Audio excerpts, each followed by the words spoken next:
লাল আমলের অবসান হলেও পশ্চিমবঙ্গে এখনও মহা জঙ্গল রাজ চলছে। বাংলায় এসে এমনই অভিযোগ করলেন প্রধানমন্ত্রী।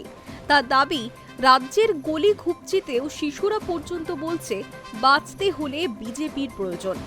বাংলার সার্বিক উন্নয়নের জন্য কেন্দ্রীয় সরকারের তরফে অর্থ বরাদ্দ বা সদিচ্ছার কোনো ঘাটতি নেই বলে জানিয়ে প্রধানমন্ত্রী অনুন্নয়নের দায় সরাসরি রাজ্যের শাসক দল তৃণমূল কংগ্রেসের উপর চাপিয়েছেন। তার বক্তব্য, বর্তমান রাজ্য সরকারের কাটমানি ও কমিশনের সংস্কৃতির জেরে হাজার হাজার কোটি টাকার উন্নয়ন প্রকল্প বাস্তবে রূপ পাচ্ছে না। তার অভিযোগ, এই দুর্নীতির কারণেই সাধারণ মানুষ উন্নয়নের সুফল থেকে বঞ্চিত হচ্ছেন। প্রধানমন্ত্রী আরও বলেন, বাংলার প্রকৃত উন্নয়ন সম্ভব শুধু ডাবল ইঞ্জিন সরকারের মাধ্যমেই। কেন্দ্র ও রাজ্য একই সরকারের সমন্বয় থাকলে রাজ্যের অগ্রগতি নিশ্চিত করা যাবে বলে তিনি দাবি করেছেন।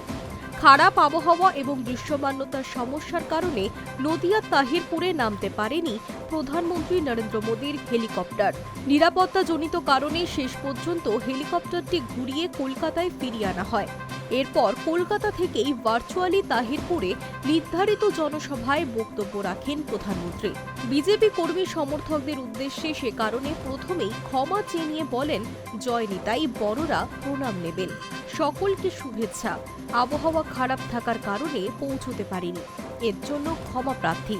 আর তারপরেই মোদী বলেন, সম্প্রতি বন্দে মাতারামের গুণগান করা হয়েছে সংসদে। এই বাংলাতেই জন্মেছেন বঙ্কিমচন্দ্র চট্টোপাধ্যায়। যখন দেশ পরাধীন, বঙ্কিমবাবু তখন স্বাধীনতার মন্ত্র দিয়েছিলেন বন্দে মাতারাম। এখন বিকশিত ভারতের মন্ত্র হয়ে উঠেছে এই বন্দে মাতারাম। ভার্চুয়াল ভাষণে প্রধানমন্ত্রী উন্নয়ন ইস্যুকে সামনে রেখে রাজ্যের শাসক দল তৃণমূল কংগ্রেসের বিরুদ্ধে তীব্র আক্রমণ চালিয়েছেন।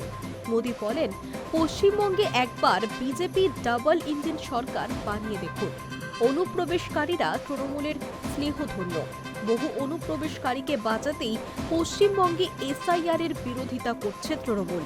বিহারে বিজেপির সাম্প্রতিক নির্বাচনী সাফল্যের প্রসঙ্গ টেনে তিনি বলেন, বিহারে বিপুল জয় পশ্চিমবঙ্গে জয়ের পথ খুলে দিয়েছে। পশ্চিমবঙ্গেও জঙ্গল রাজের অবসান হবে। বাংলার গলি গলিতে আজ আওয়াজ উঠছে, বাঁচতে চাই বিজেপি তাই।